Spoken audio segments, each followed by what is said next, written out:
अस्सलामुअलैकुम, welcome to Punjab technical and science academy. उम्मीद करता हूँ कि आप सब खैरियत से होंगे। मैं हूँ आपका इंस्ट्रक्टर मोहम्मद बिन Jameel.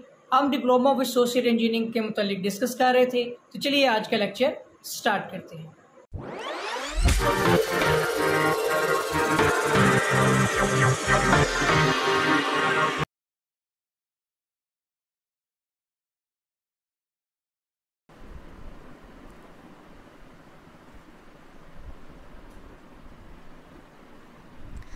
Basic civil engineering surveying, chapter number 1, surveying.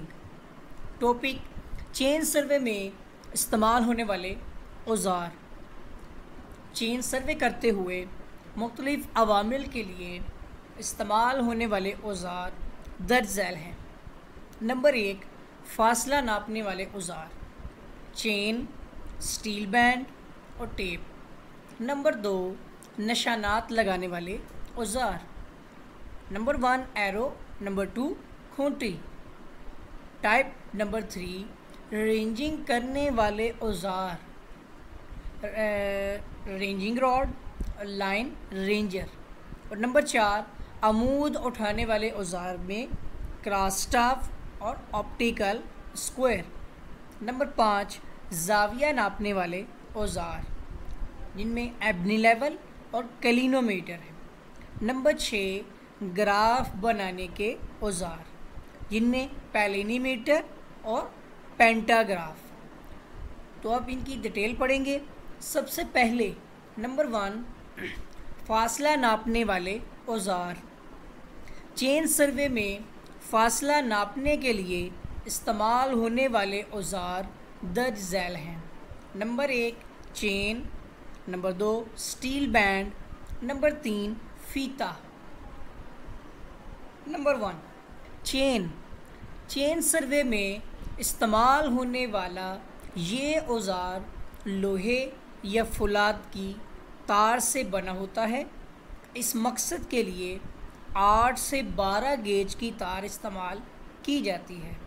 हर चेन के छोटे छोटे टुकड़े बने होते हैं और एक टुकड़े को लिंक कहा जाता है। इन टुकड़ों को जोड़ने के लिए छोटे छोटे 3 बेज़वी रिंग इस्तेमाल किए जाते हैं, जिनकी वजह से चेन को खोलना और बंद करना आसान हो जाता है। चेन के दोनों किनारों पर पीतल की दस्तियाँ यानी हैंडल्स लगी होती हैं। चेन लाइनों की लंबाई इस चेन की मदद से नापी जाती है। बड़े ऑफसेट की पैमाइश भी इसकी मदद से की जाती है, यानी चेन की मदद से। चेन की इकसाम, types of chain. Chain survey में मुख्तलिफ़ किस्म की चेन इस्तेमाल होती है, जो कि दर्ज झैल हैं। Number 1, engineers chain. Number 2, Gunter's chain. Number 3, metric chain. और number 4, revenue chain. Number 1, engineers chain. इस चेन के 100 लिंक्स होते हैं और हर लिंक्स की लंबाई 1 फीट होती है। ये लंबाई लिंक के दोनों किनारों पर लगे हुए दरमियाने रिंग्स के मराकज़ का दरमियानी फासला होता है। चेन के किनारों पर लगे हुए लिंक की लंबाई दीगर लिंक्स से छोटी होती है, क्योंकि इसमें दस्ती यानी हैंडल की लंबाई भी शामिल होती है। हर 10वें लिंक के बाद एक मखसूस शक्ल का दहाती टुकड़ा लगा होता है, जिसको टैली कहा जाता है। इसकी शक्ल से 10 फीट की पैमाइश का अंदाज़ा हो जाता है। ठीक है, क्योंकि 100 फीट लंबाई में 10 लिंक्स हैं और एक लिंक 10 फीट का होगा। इस तरह पैमाइश लेते हुए चेन के किनारे से लिंक्स की गिनती ज़रूरी नहीं होती, बल्कि इस टैली से गिनती शुरू कर ली जाती है। यानी हर 10 फीट के फासले पर एक टैली लगी होती है और उस टैली की ये अलामतें हैं, ये 10 के लिए भी और 90 के लिए भी यूज़ होती है। ये 20 और 80 दोनों के लिए, ये 30 और 70 के लिए, और ये 40 और 60 के लिए। ठीक है, और 50 वाली पे 50 का इस तरह टैली लगी होती है। ठीक हो गया। Number 2, Gunter's chain. इस चेन की लंबाई 66 फीट होती है और इसके 100 लिंक्स होते हैं। इस तरह एक लिंक की लंबाई 0.66 फीट होती है। ये चेन मील और फरलॉन्ग नापने के लिए इस्तेमाल होती है। 10 गंटर्स चेन का फासला नापने से 1 फरलॉन्ग का फासला नापा जा सकता है।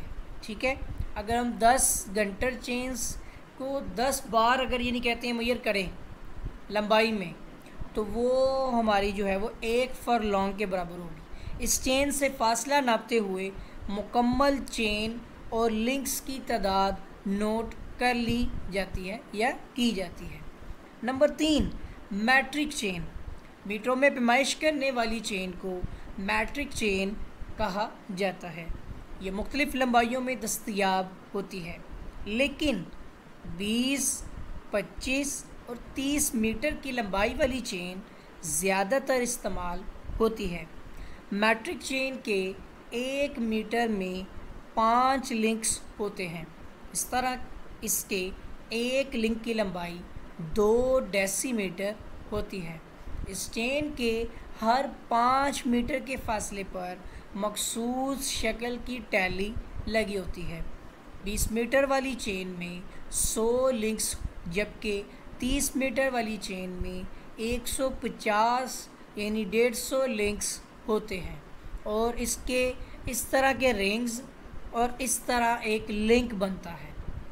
ठीक है, और ये 2 डेसीमीटर के बराबर होता है। एक रिंग से दूसरे रिंग के दरमियान एक लिंक होता है और एक लिंक से दूसरे लिंक के दरमियान तक 2 डेसीमीटर का डिस्टेंस होता है। Number 4, revenue chain. Revenue chain जो होती है, ये चेन ज़रई रुकबा जात नापने के लिए इस्तेमाल होती है। इस चेन से ज़रई और आबादी के रुकबा जात मालूम करना आसान होता है। इस चेन की लंबाई 33 फीट होती है और इसके 16 लिंक्स होते हैं।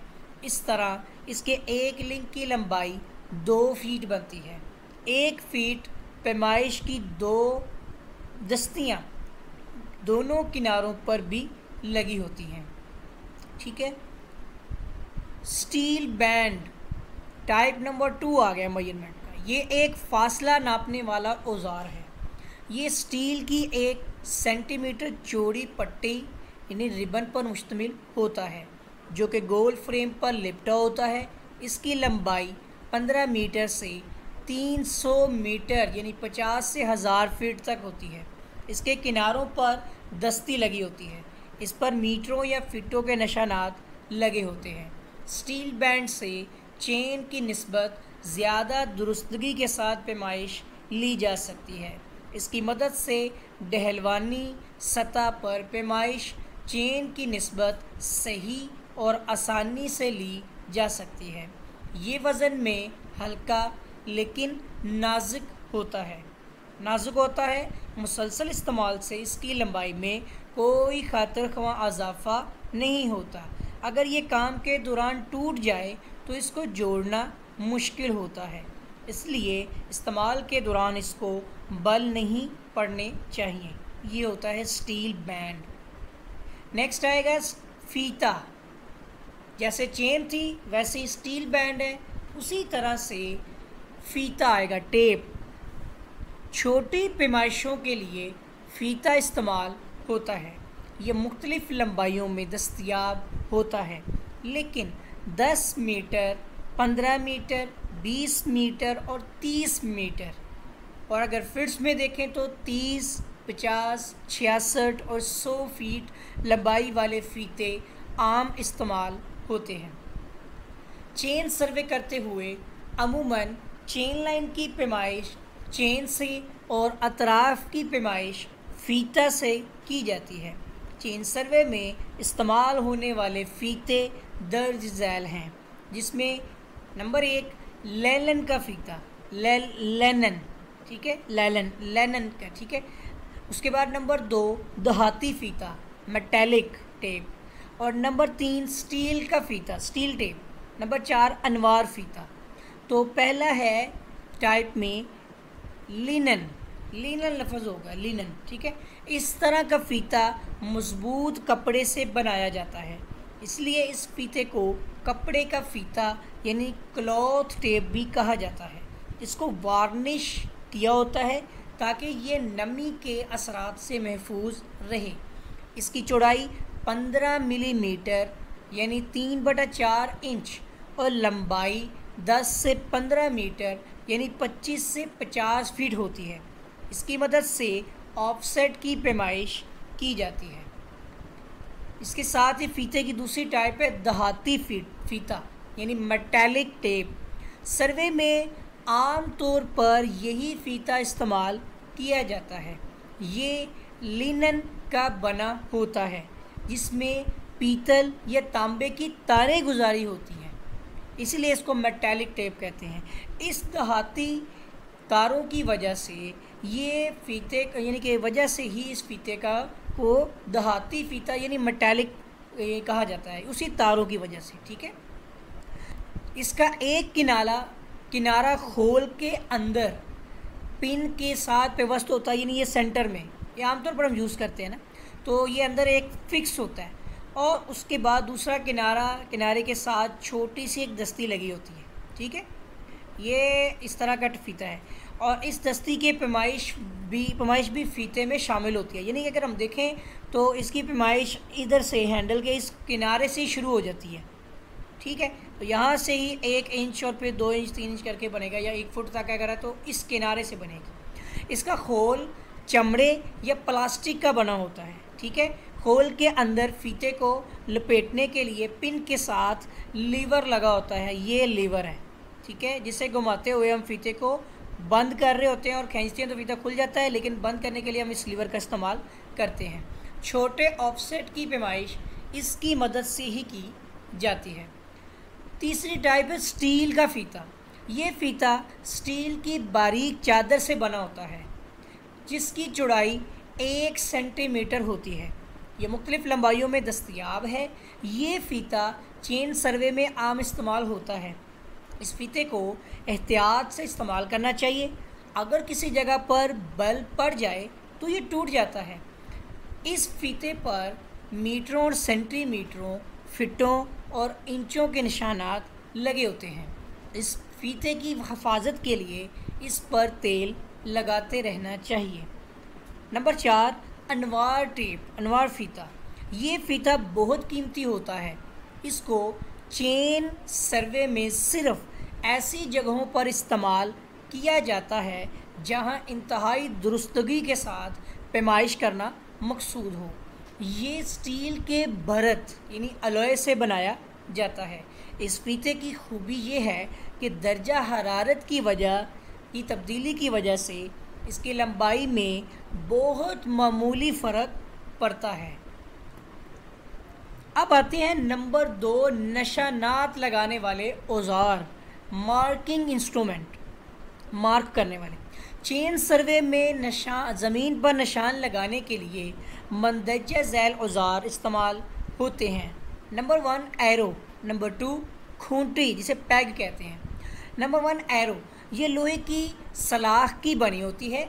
इसकी लंबाई 30 से 35 सेंटीमीटर यानी 12 से 15 इंच होती है, जो कि क्रॉस सेक्शन में गोल शक्ल की होती है। क्रॉस सेक्शन में इसका साइज़ 5 मिलीमीटर यानी 1/4 इंच होता है। इसका एक किनारा नोकदार बनाया जाता है, ठीक है, ये नीचे वाला ऊपर वाला रिंग वाला होता है ताकि इसको ज़मीन में धंसाने में आसानी रहे, और दूसरा किनारा गोल रिंग की शक्ल का बनाया जाता है। इसकी मदद से पैमाइश शुदा चेनों की तादाद की गिनती की जाती है। यानी हम हर एक चेन में एक चेन 100 मीटर के फासले पे जाके एक एरो लगा देते हैं, फिर चेन ले जाते हैं, फिर एरो लगाते हैं, ठीक है। इससे हमें चेन्स की क्वांटिटी के बारे में आसानी से पता चलता है, जिससे हम मेजरमेंट को जांच लेते हैं कि कितनी है, ठीक है, मतलब अगर आपने 10 चेन, एक ही चेन से 10 बार, यानी कि आपकी जो चेन है मतलब 100 फीट की चेन है, 1000 मीटर तक है, तो आपने 10 बार उसी चेन से यानी कि 10 बार पैमाइश की है, ठीक है ना। एक बार चेन रख के ऐसे, फिर आगे जाके आपने निशान लिया 100 फीट पे, फिर 100 फीट पे, फिर 100 फीट पे। तो इसी तरह हर चेन के बाद जैसे ही आपने चेन रखी, आपने इसके स्टार्ट पर एक एरो लगाया और उठाने से पहले एक एरो लगा दिया, फिर चेन को उठाकर आगे लेकर गए और उसी निशान से आगे एक और यानी कि 100 फीट की पैमाइश करते हुए एक और एरो लगा दिया। सही है, तो इस तरह चेनों की तादाद की गिनती की जाती है। अमूमन चेन सर्वे करने वाली पार्टी के पास 10 अदद एरोज़ होती हैं, ठीक है। नंबर 2, निशानात लगाने वाले औज़ारों में खूंटी, पैग। खूंटी को सर्वे स्टेशन की निशानदही के लिए इस्तेमाल किया जाता है। सर्वे की स्टेशन की निशानदही है या आपकी बाउंड्री है कोई, तो ये अमूमन लकड़ी की बनाई जाती है आमतौर पर, जो कि क्रॉस सेक्शन में मुरब्बा या गोल शक्ल की होती हैं। ये मुरब्बा शक्ल में है, ये गोल भी हो सकती है। क्रॉस सेक्शन में इसका साइज़ 1.5 बाई 1.5 सेंटीमीटर या 1 बाई 1 इंच होता है। इसकी लंबाई 15 सेंटीमीटर यानी 6 इंच होती है। इसका एक किनारा नोकदार बनाया जाता है, ठीक है, ताकि इसको ज़मीन में धंसाने में आसानी रहे। इसे गुलाई पर निशानदही के लिए और ढेलवान ग्रेड लगाते हुए भी इस्तेमाल किया जाता है। यानी जहाँ पर आपने एक निशान लगा दिया, ये बिल्कुल आपने नोक उसके सेंटर में लगानी है और इसके ऊपर बिल्कुल एक सेंटर पॉइंट होगा, ठीक हो गया। तो ये हमारी दूसरी टाइप थी जो कि निशानदही करने वाले औज़ार हैं। नंबर 3 आती है रेंजिंग करने वाले औज़ार, ठीक है, लाइन को एक रेंज में लाने वाले। तो चेन सर्वे में लाइन को रेंज करने के लिए मंदरजा झैल औज़ार इस्तेमाल होते हैं। Number 1, ranging rod. ये लकड़ी या लोहे के राड होते हैं जिनकी सतह को सुर्ख और सफ़ेद या काला और सफ़ेद यानी पेंट किया होता है। 2 ही रंग हो सकते हैं, या तो सुर्ख सफ़ेद होगा या काला और सफ़ेद यानी ब्लैक और सफ़ेद, और यानी कि ब्लैक एंड वाइट। ये पेंट यके बाद दीगरे पट्टियों की शक्ल में किया जाता है। इस तरह से यके बाद दीगरे कहते हैं कि एक बार फिर ये इस तरह, फिर आने वाला कलर नेक्स्ट इस तरह से कलर, फिर एक पैटर्न की शक्ल में, ठीक है। और हर पट्टी की लंबाई 30 सेंटीमीटर यानी 1 फीट रखी जाती है हर 1 फीट के फासले पर। यानी 1 फीट ब्लैक रंग, 1 फीट वाइट रंग, फिर 1 फीट ब्लैक रंग, या फिर 1 फीट ब्लैक और रेड, या जो भी कम्बिनेशन है। रेंजिंग राड को सर्वे स्टेशनों को वाजिया करने के लिए और सर्वे की लाइनों को सीधा यानी रेंजिंग करने के लिए इस्तेमाल किया जाता है। इसके ऊपर किए हुए पेंट की वजह से इसे काफ़ी दूर से देखा जा सकता है। अगर दूर से देखने में दुश्वारी हो तो इसके ऊपर वाले सिरे पर सुर्ख रंग के कपड़े की झंडी बांध दी जाती है। इस रॉड का निचला किनारा नोकदार बनाया जाता है, ठीक है, ये वाला, और इसके ऊपर टोपी होती है, कैप चढ़ा दी जाती है ताकि ज़मीन में पिवस्त होने में आसानी हो। ये एक नोक होगी और इसके ऊपर एक कैप होगी, ठीक है, और उसके ऊपर फिर ये रॉड नस्ब किया जाता है और ये कैप्स में नोक जो है ये ज़मीन में पिवस्त करने में आसानी रहती है। इसकी लंबाई 15 यानी 1.75 मीटर से 3 मीटर यानी 8 से 10 फीट तक होती है। आम तौर पर ये एक ही टुकड़े पर मुश्तमिल होता है, ठीक है। इसकी टाइप्स भी हैं, बाज़ औक़ात इसकी 2 या 3 अलग अलग टुकड़े भी बनाए जाते हैं इसके, जिनको जोड़कर मुकम्मल लंबाई हासिल कर ली जाती है इस तरह से, ठीक है। बाज़ औक़ात इसके ऊपर वाले किनारे के साथ खूंटी यानी पैग लगा दी जाती है। ऐसे रॉड को ऑफसेट रॉड कहा जाता है।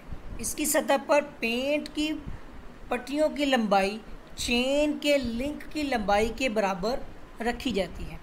इसकी मदद से छोटे छोटे फासले भी नापे जा सकते हैं। लाइन रेंजर ये एक छोटा सा दस्ती आला यानी हैंड इंस्ट्रूमेंट है। इसकी मदद से किसी लाइन के दरमियान मुख्तलिफ नकात सीध में लगाए जाते हैं। इसमें 2 अदद आईने यानी मिरर के टुकड़े एक दूसरे के साथ 90 दर्जे के जाविये पर लगे होते हैं। लाइन के किनारे पर लगे हुए रेंजिंग रॉड के अक्स इन आइनों में नज़र आते हैं। लाइन रेंजर इस्तेमाल करते हुए लाइन के दरमियान मतलूबा जगह पर इसको आगे पीछे हरकत दी जाती है।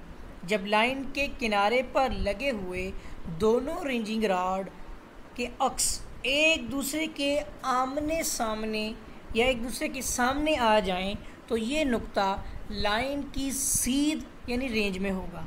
ठीक है। नंबर 4 अब आती है बात अमूद उठाने वाले औजार, परपेंडिकुलर इरेक्टिंग इंस्ट्रूमेंट।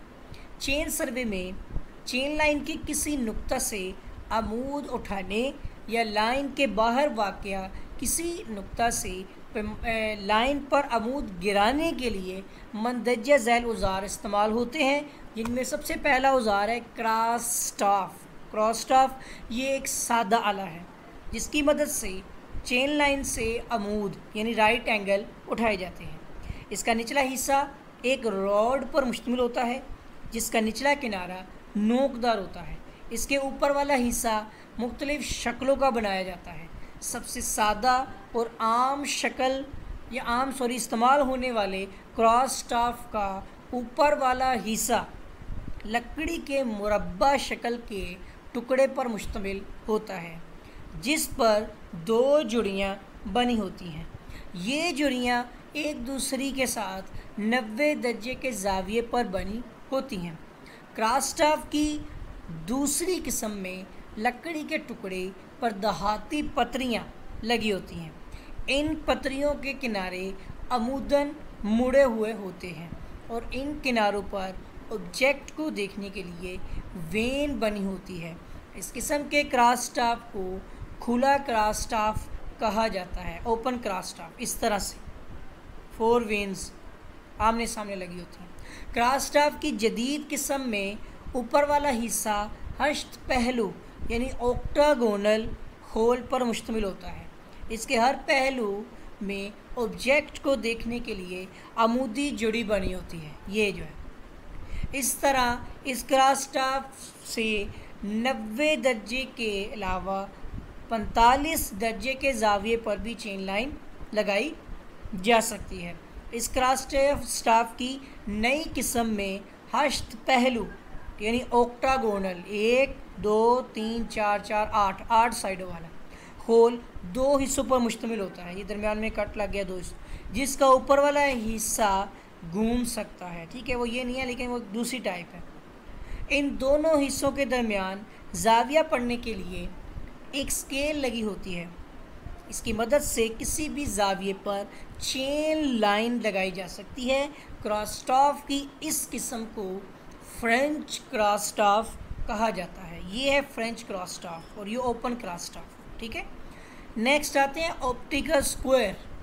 ये दस्ती आला है और ये ज़्यादा दुरुस्तगी के साथ अमूद उठाने के लिए इस्तेमाल किया जाता है।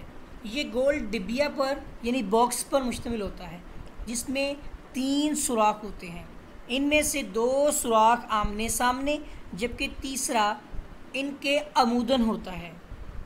ठीक है, यानी एक सुराख ये है ऊपर और एक ये आमने सामने होते हैं। ठीक है, एक यहाँ पर है, एक दूसरी साइड पर है और एक ये। और उसके बाद इनमें एक टुकड़ा देखने वाले सुराख यानी आई वेन के साथ सामने और दूसरा इसके इतराफी ऑब्जेक्ट वाले सुराख के सामने होता है। ठीक है, और एक तो पहले बता दिया अमूदन। देखने वाले सुराख के सामने वाला आईना लंबाई के रुख निस्फ चमकदार और निस्फ सादा होता है। ठीक है, इस तरह इसमें सामने वाले रेंजिंग रॉड का अक्स सादा हिस्से में नज़र आता है जबकि अतराफ वाले रेंजिंग रॉड का अक्स चमकदार हिस्से में नज़र आता है। जब दोनों अक्स एक सीध में आ जाएं तो दोनों लाइनें अमूदन होंगी। जदीद किस्म के ऑप्टिकल स्क्वायर में लाइनों की बजाय प्रिज्म्स यानी मंशूर इस्तेमाल होते हैं। नंबर 5 अब बात होगी जाविया नापने वाले औजार, angle measuring instruments. Chain survey में इस्तेमाल होने वाले ज़्यादातर जो जाविया नापने वाले आलात हैं ज़्यादा दुरुस्तगी के साथ नहीं नापे जाते। इस सर्वे में जाविया नापने के लिए मंदरजा झैल औजार इस्तेमाल होते हैं। Number 1, ebony level. ये आला कैलिनोमीटर की तरक्की याफ्ता शक्ल है। ये एक दस्ती आला है।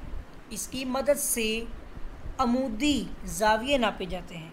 इसके अलावा इसकी मदद से ज़मीन की ढहलवान भी मालूम की जाती है और सड़क या नहर की ढहलवान यानी ग्रेडियंट भी चेक की जाती है।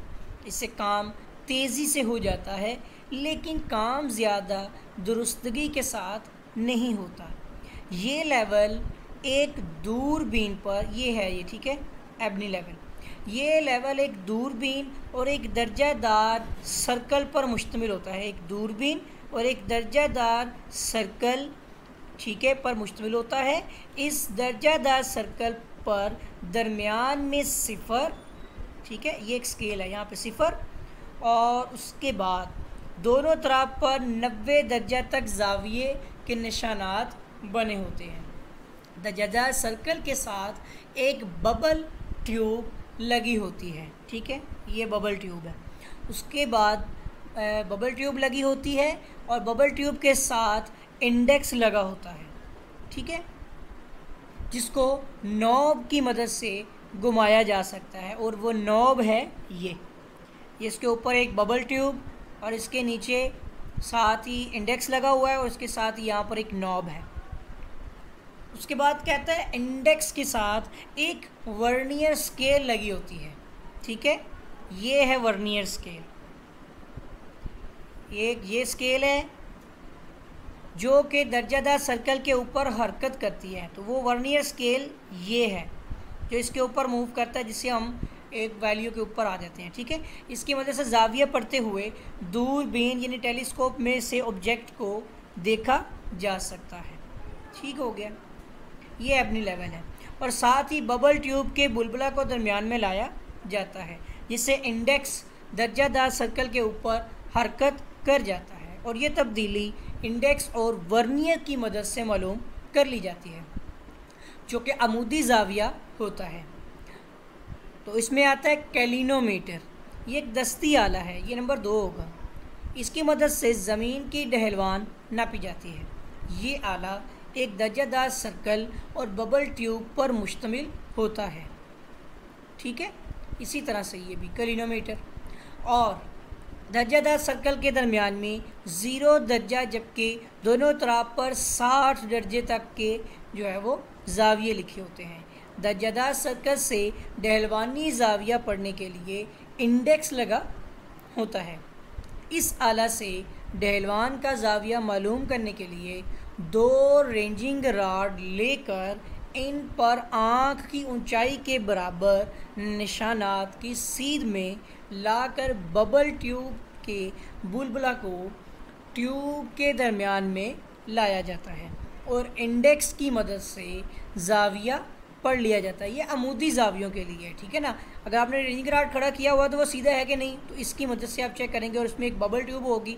अगर वो सेंटर में आ जाएगी तो आप समझ जाएंगे कि आपका जो रॉड है, रेंजिंग रॉड, जो भी निशान है वो बिल्कुल वर्टिकली अमूदन है। ग्राफ बनाने के औजार। Number 6, graphical instruments. Chain survey से बनाए गए नक्शा का रुकबा मालूम करने या इसका साइज़ बड़ा या छोटा करने के लिए मंदरजा झैल औजार इस्तेमाल होते हैं। नंबर 1, पैलिनीमीटर। इस आला की मदद से किसी बने हुए नक्शा का रुकबा मालूम किया जाता है। ये आला 2 सलाखों पर मुश्तमिल होता है। सलाख, ये पहली सलाख और ये दूसरी सलाख। इनमें से एक को ट्रेसिंग बार और दूसरी को रेडियस बार कहा जाता है। ठीक है, एक ट्रेसिंग बार है, दूसरी रेडियस बार है। ट्रेसिंग बार की लंबाई 254 मिलीमीटर यानी 10 इंच, जबकि रेडियस बार की लंबाई 210 मिलीमीटर यानी 8 इंच होती है। इतनी लंबाई की अशकाल का रुकबा पैलिनीमीटर से मालूम किया जा सकता है। इससे बड़ी अशकाल को छोटे हिस्सों में तकसीम करके फिर रुकबा मालूम किया जाता है। ठीक है, तो पैलिनीमीटर का साइज़ ही इतना रखा गया है। किसी भी शक्ल का रुकबा मालूम करने के लिए रेडियस बार की सुई रुकबा की हदूद पर घुमाई जाती है। इस तरह पेलिनीमीटर पर लगे हुए डायल से रुकबा मालूम कर लिया जाता है। जब रेडियस बार की सुई और व्हील को मिलाने वाली लाइन और ट्रेसिंग बार की सुई और व्हील को मिलाने वाली लाइन एक दूसरे के अमूदन हो जाए तो व्हील घूमने की बजाय फिसल जाता है। इस तरह कुछ रुकबा नज़र अंदाज हो जाता है। इस पोजीशन में रेडियस बार और ट्रेसिंग बार की सुइयों के दरमियान फासला एक दायरे का निस्फ रुकबा होता है। इस दायरा को ज़ीरो सर्कल कहा जाता है। इस रेडियस बार की सुई रुकबा के अंदर लगाई जाए तो ज़ीरो सर्कल के मुस्तकिल यानी कांस्टेंट को मालूम करदा रुकबा में जमा कर दिया जाता है। ये भी एक इसकी वैल्यू कांस्टेंट है। इस मुस्तकिल की कीमत ट्रेसिंग बार के ऊपर लिखी होती है। ठीक है, वो हमें ट्रेसिंग बार इंस्ट्रूमेंट के ऊपर ही लिखी हुई मिलेगी। Number 2, pantograph. ये एक ऐसा आला है जिसकी मदद से बने हुए नक्शा को छोटा या बड़ा किया जा सकता है। ये आला 4 बाजों यानी बार्स पर मुश्तमिल होता है। इनमें से 2 बाजू लंबे और 2 छोटे होते हैं। ये बाजू वो मुरब्बा शक्ल की, ठीक है, दहाती ट्यूब की शक्ल यानी स्क्वायर सेक्शन के होते हैं। बड़े बाजुओं को कब्ज़े की मदद से जोड़ा जाता है। एक सिरे को छोटे बाजू के आपस में कब्ज़ा की मदद से जोड़कर बड़े बाजुओं के साथ जोड़ मुख्तलिफ़ जगहों पर लगाए जाते हैं। जगह का इंतखाब मुंतखब स्केल के हिसाब से किया जाता है। बड़े बाजू पर नक्शा को बड़ा या छोटा करने के लिए 1/4, 1/2, 1 और 2 वगैरह लिखा होता है। यानी 1/4 आप चौथाई हिस्सा बना रहे हैं, हाफ कर रहे हैं, या 8 फुल कर रहे हैं, या फिर आप फुल से मुराद एज इट इज़ बना रहे हैं, या फिर उसको दुगना करके बना रहे हैं, लिखा होता है। जिस साइज़ में नक्शा तैयार करना हो इसके मुताबिक छोटे बाजुओं को बड़े बाजुओं के साथ जोड़ दिया जाता है और हम फिर बड़े स्केल के ऊपर जैसे जैसे काम करते हैं छोटे स्केल पर वैसे ही ड्राइंग तैयार होती जाती है। ठीक है, यह है पेंटाग्राफ। एक बड़े बाजू के साथ ट्रेसिंग पॉइंट लगा होता है, ठीक है, जिसको बने हुए नक्शे की लाइनों के ऊपर घुमाया जाता है। बस हम उसके ऊपर उसको मूव करवाते हैं। छोटे बाजू के साथ पेंसिल लगी होती है जो कि नक्शा तैयार करती है। तो इसी तरह हम बड़े के ऊपर सिर्फ लाइन से ड्रॉ कर रहे होते हैं, तो इसी तरह से छोटे साइज़ में ड्राइंग तैयार हो रही होती है। ठीक है ना। तो छोटे बाजू के साथ पेंसिल लगी होती है जो कि नक्शा तैयार करती है। इस तरह बने हुए नक्शा से छोटा नक्शा तैयार होता है। अगर बड़ा नक्शा तैयार करना हो तो फिर इसका उलट हो जाएगा कि ट्रेसिंग पॉइंट और पेंसिल को आपस में तब्दील कर दिया जाता है। यानी जहाँ पर पहले ट्रेसिंग पॉइंट था अब उस जगह पर पेंसिल लगा दी गई, और जहाँ पर पहले पेंसिल थी उस जगह पर हमने ट्रेसिंग पॉइंट लगा दिया, और फिर हम छोटे पॉइंट यानी कि ड्राइंग के ऊपर जो है वो ट्रेसिंग पॉइंट को मूव करवाते हैं, तो बड़े शीट के ऊपर पेंसिल जो है वो ड्राइंग तैयार करती रहती है। तो पेंटाग्राफ के बाजुओं के नीचे मुख्तलिफ़ जगहों पर रोलर लगे होते हैं, ठीक है, जिनकी मदद से पेंटाग्राफ नक्शा के ऊपर आसानी से हरकत करता है। ठीक है, पेंटाग्राफ के साथ एक वज़न भी लगा होता है जिसकी मदद से पेंटाग्राफ को किसी भी जगह रोका जा सकता है, और ये है पेंटाग्राफ। ठीक है, और इसी में 2 स्केल हैं, और इसी में आप देख सकते हैं कि सबसे नीचे एक भारी वज़न भी रखा गया है। सही हो गया, जिसकी वजह से हम इसको किसी भी जगह पर आसानी से रोक सकते हैं। तो उम्मीद करता हूँ कि आपको वीडियो अच्छी लगी होगी, और अगर अभी तक आपने मेरा चैनल सब्सक्राइब नहीं किया है तो चैनल को सब्सक्राइब कर लें और बेल आइकन पर क्लिक कर लें ताकि आपको नई वीडियोस, नई अपडेट्स जो हैं वो बर वक्त और बआसानी मिलती रहें। आपके साथ फिर मुलाकात होगी एक नई वीडियो में एक नए लेक्चर के साथ। तब तक के लिए अल्लाह हाफिज़।